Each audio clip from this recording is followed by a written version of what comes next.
para pemirsa dan sahabat beriman dimanapun berada. Semoga kita selalu dalam lindungan Allah Subhanahu wa Ta'ala. Amin ya Rabbal Alamin.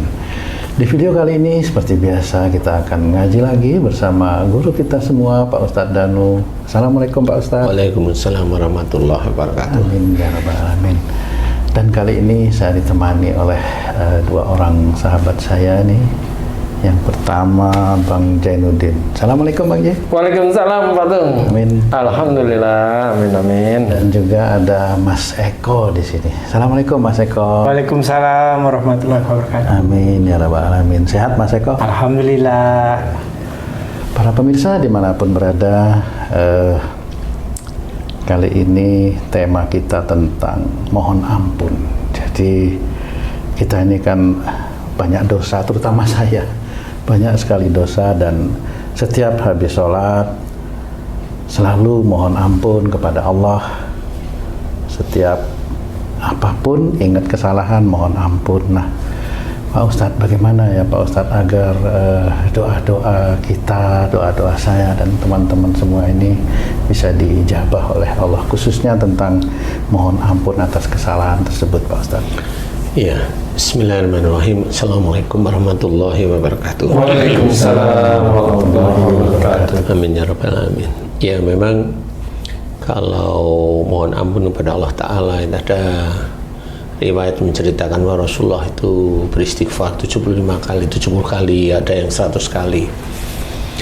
Nah, memang bagi kita harus memahami kalau Rasulullah itu beristighfar itu sebegitu banyaknya. Kita harus memahami bahwa perbuatan-perbuatan kita itu memang sangat di bawahnya Rasulullah. Jadi kita harus mengetahui diri kita sendiri itu banyak kesalahan. Satu, mamanya dari lisan kita itu sudah banyak sekali lisan-lisan ini ngomong yang tidak terarah. Jawab, bicara itu untuk nyenengin nafsu kita, bicara untuk memuaskan amarah kita, kemudian gibah dan sebagainya, kemudian kita bicarakan menyalahkan orang lain, dan itu kan dosa. Kemudian cara berpikir kita, berpikir suuzon, berpikir yang gimana caranya saya menang, bagaimana caranya saya mau ngambil uang, bagaimana caranya uang itu saya dapat sekian, kan gitu. Bagaimana caranya istri saya harus ngikutin saya, bagaimana caranya anak saya ngikutin saya, kan gitu. Bagaimana ada orang yang bagaimana saya bisa mendapatkan perempuan itu, kan banyak sekali ya. Banyak Ustaz. Ya, di titik itulah sebenarnya kita diminta dan diajarkan dalam agama kita itu untuk memohon ampun. Banyak sekali ayat-ayat yang ceritakan kita itu diminta untuk mohon ampun atau tobat. Wasari'u ila maghfirati min rabbikum, jelas sekali. Dan bersegeralah kamu ke dalam ampunan Allah. Jadi kita itu mengingat kita banyak salah, banyak dosa. Dari mana? Kita lihat aja satu hari itu kita ketemu dengan siapa, melakukan apa saja. Itu nanti insya Allah akan beri hidayah kepada kita. Hidayahnya Allah kepada kita apa? Mengetahui kesalahan-kesalahan kita, sehingga pada saat kita itu sholat, kita itu faham kesalahan kita, sehingga kita mohon ampun terus menerus. Habis sholat ya, mohon ampun terus menerus, mohon ampun terus menerus. Nah, kita nggak tahu kesalahan kita di mana. Setiap kali habis kita sholat boleh mohon ampun. Kemudian setiap saat, intinya di luar sholat boleh kita istighfar mohon ampun kepada Allah Ta'ala, boleh. Nah, di titik inilah sebenarnya bahwa kita selalu ingat kepada Allah Ta'ala atas dosa-dosa kita. Ini kan ingat kepada Allah atas dosa-dosa kita, sehingga mudah-mudahan setiap kali kita itu mau melakukan kesalahan itu ingat, umpamanya ini udah baik-baik nih, umpamanya Haji J udah baik-baik dengan istri dan anaknya, tiba-tiba langsung terbesit, aku mau pijet umpamanya. Lah, kok mau pijet kenapa? Ya, umpamanya ini pikiran mau pijet kenapa, pengen aja pijet iseng umpamanya. Lah, kalau pertama kali kan pijet laki-laki, kemudian kalau laki-laki pengen dengan perempuan umpamanya. Nah, dengan perempuan, lah di situ kan akhirnya kan menjembatani antara yang sudah normal biasa menjadi tidak baik. Titik-titik itu juga sama. Itulah pikiran-pikiran setan itulah nafsu, itulah keinginan dan sebagainya. Nah, bagi kita bagi kita yang sudah mulai memahami gitu, kemudian mohon ampun itu selalu ingat, nggak boleh astagfirullahaladzim, kan seperti itu. Sehingga insya Allah kita itu terjaga, karena apa yang kita mohonkan ampunan itu serius, tidak hanya cuma di lisan, tetapi dalam hati juga iya, diingat-ingat kesalahan, di pikiran juga iya. Sehingga kita itu akan tertata mulai, mamanya lihat HP, tiba-tiba di situ ada nama mantan, mamanya kan gitu, bukan mantan ya, satpan mall atau apa nih, atau jualan gorengan mamanya, padahal di situ ya namanya Atin, nggak taunya Ati, kan gitu ya. namanya Roni, nggak taunya itu Rani. Ratih. Ya seperti itu. Sehingga pada waktu itu langsung diem, langsung istighfar, tidak diperlihatkan. Kalau memang dilihat ini yang lama, udahlah dihapus saja, seperti itu ya. Nah, kita senantiasa memohon ampun kepada Allah Ta'ala itu untuk menjembatani apa yang sudah sering dilakukan itu yang dosa-dosa. Nah, itulah sebenarnya jangan diulang lagi sehingga dosa kita diijabah. Ya memang ada sebagian besar dari riwayat itu menceritakan Allah itu bisa menghapus dari dosa besar dengan perbuatan baik sedikit. Iya sih, tapi kan kita tidak tahu perbuatan yang mana baik yang bisa menghapus dosa banyak itu. Nah, di titik itu jangan kita itu terus berbuat baik sedikit, nanti kan dosa-dosa banyak itu akan hapus. Nggak boleh seperti itu. Itu namanya spekulasi, karena tidak tahu kebaikan mana yang akan ditulis yang menjadikan penghapus dosa-dosa yang banyak. Kita nggak tahu, makanya tetap mohon ampunlah kepada Allah Ta'ala terus menerus. Mohon ampunlah kepada Allah Ta'ala terus menerus. Karena apa? Karena dengan mohon ampun itu insya Allah akan memberikan hidayah pada kita agar kita tidak melakukan perbuatan-perbuatan zalim, baik zalim untuk diri kita maupun zalim untuk orang lain. Insya Allah seperti itu.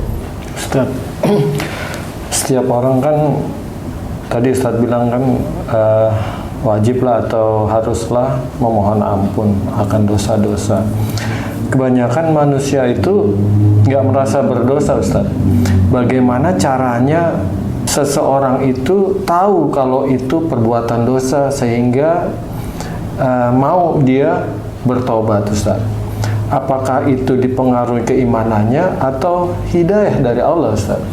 Ya, sebenarnya yang jelas nomor satu itu hidayah. Awalnya itu hidayah. Keimanan itu hanya ngikutin kok sebenarnya. Jadi iman itu kan kita nggak tahu ya. Nah, ya. Memancing hidayahnya itu seperti apa, Ustaz? Memancing hidayahnya itu dari kesadaran.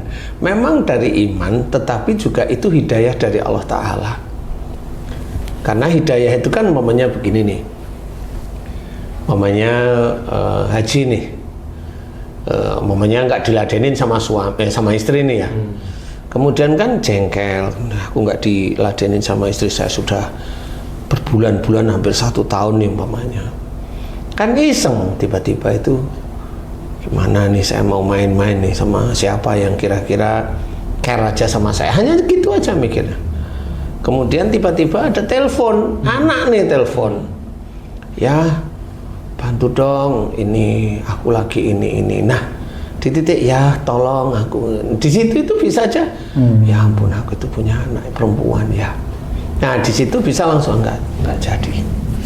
Terus mikir biarlah istriku itu urusannya dengan Allah Ta'ala, apa yang dia tidak lakukan terhadap suaminya biar urusan dia nanti di akhirat.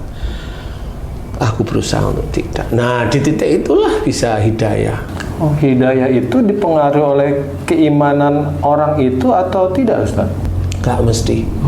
Ada orang kafir yang masuk Islam itu juga gara-gara azan aja, gara-gara orang baca Quran aja, tapi itu kan nggak punya, belum beriman kepada Allah Ta'ala. Saya teringat Islamnya Sayyidina Umar bin Khattab ya, saat ingin membunuh Rasulullah malah masuk Islam ya. Iya, benar seperti itu. Jadi itu kan hidayah. Jadi iman itu naik turun, dan pada saat dia memikirkan sesuatu yang tidak baik itu turun. Pada saat dia itu mengetahui hidayah, dia naik, insya Allah seperti itu. Nah, tinggal hidayahnya itu dipakai apa tidak. Sehingga kita harus memahami bahwa orang yang umpamanya kalau haji tadi tahu, bertanya bahwa gimana caranya orang tahu. Orang itu banyak yang tidak tahu bahwa dia melakukan dosa.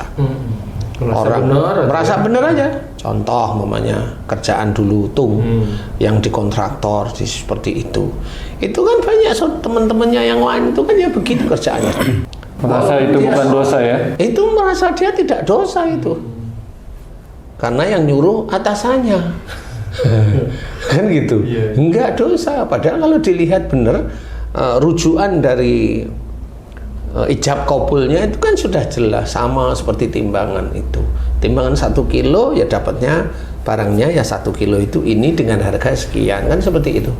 Pada saat ada proyek jumlahnya itu sekian puluh miliar, sekian ratus miliar, dapatnya proyek itu spesifikasinya ini, kan gitu.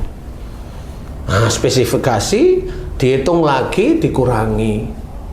Katanya bosnya itu efisiensi.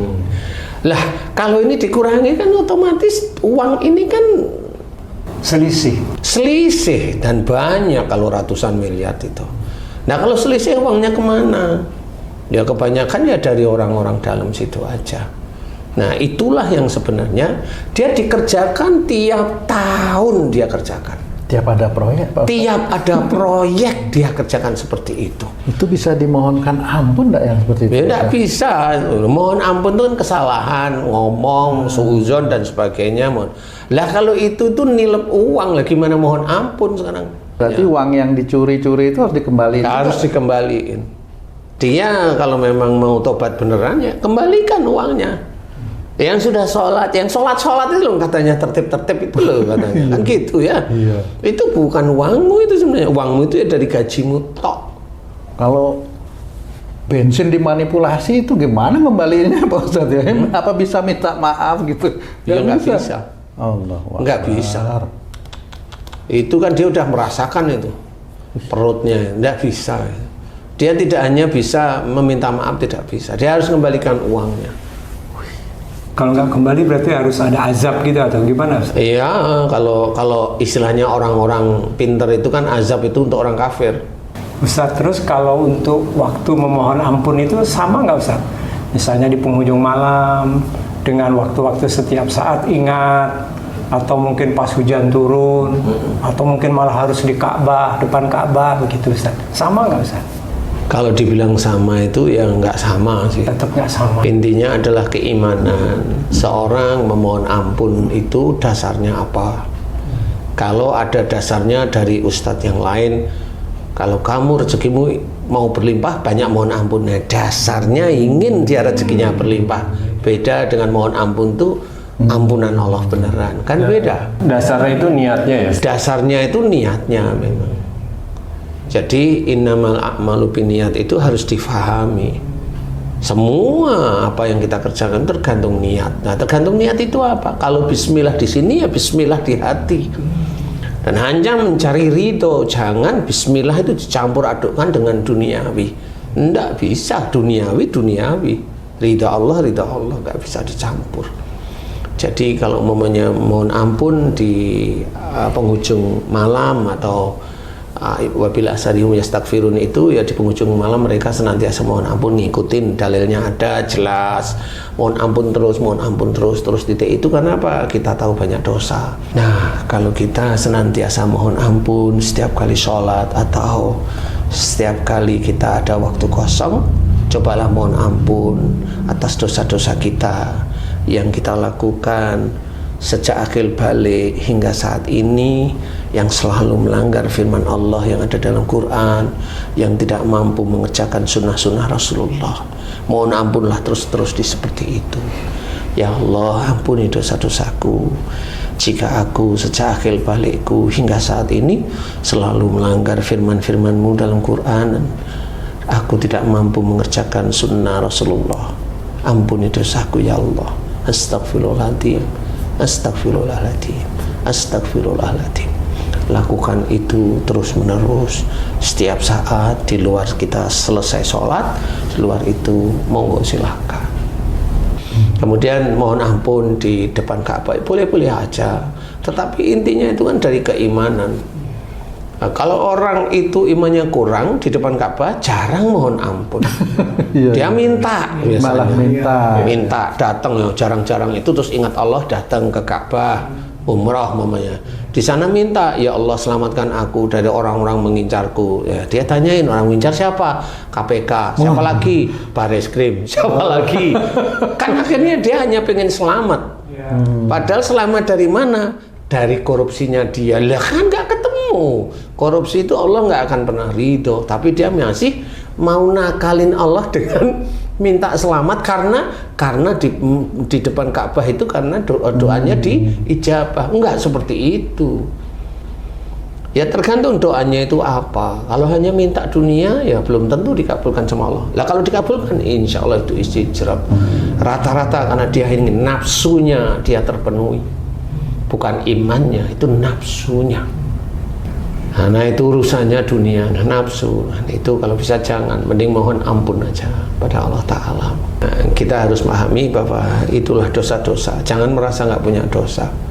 Semua anak cucu Adam itu punya berdosa. dosa. Jadi jangan merasa tidak berdosa. Ya kalau orang merasa tidak berdosa, itu setan. Ya merasa dia menang terus-menerus. Jangan, nggak boleh seperti itu. Malaikat yang memang tidak berdosa aja tidak mengaku tidak berdosa. Malaikat kan patuh perintah Allah Ta'ala. Jadi kalau manusia ya seperti itu, banyak arogan, pejabat arogan, petinggi arogan, punya harta arogan, punya istri cantik arogan, punya suami ganteng arogan, punya suami yang dakwah kesombongan muncul dan sebagainya, banyak sekali yang seperti itu. Nah itulah dosa-dosa yang selalu muncul. Nah, mudah-mudahan kita senantiasa belajar untuk banyak memohon ampun kepada Allah Ta'ala. Amin. Karena yang kita cari itu akhirat. Akhirat ada dua, neraka dan surga. Yang mana yang kita cari? Kalau kita mau cari surga, mohon ampunlah banyak-banyak kepada Allah Ta'ala dan hanya mencari ridho agar permohonan ampunan kita diampuni oleh Allah Ta'ala. Dan kita tutup aib-aib kita, jangan aib itu dibuka. Dan kita tutup aib-aib saudara kita, jangan aib saudara kita itu kita buka.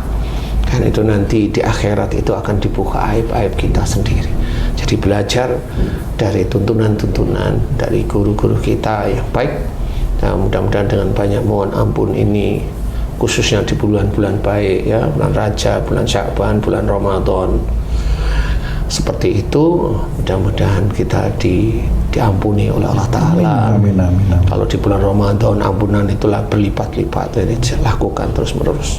Ya, mudah-mudahan ini bisa manfaat sehingga menjadikan kita tidak sombong, tidak bangga dengan apa titipan Allah yang dienakkan dari Allah Ta'ala untuk kita, sehingga kita faham bahwa kita adalah hamba Allah yang masih banyak salah dan dosa. Kita fakir di hadapan Allah. Mudah-mudahan ini manfaat. Wallahu a'lam. Amin. Alhamdulillah, terima kasih banyak Pak Ustadz penjelasannya. Sahabat beriman dimanapun berada, semoga tayangan kami kali ini bisa bermanfaat. Saya Tung, sampai jumpa di video kami yang lain. Wassalamualaikum warahmatullahi wabarakatuh. Waalaikumsalam warahmatullahi wabarakatuh. Alhamdulillah.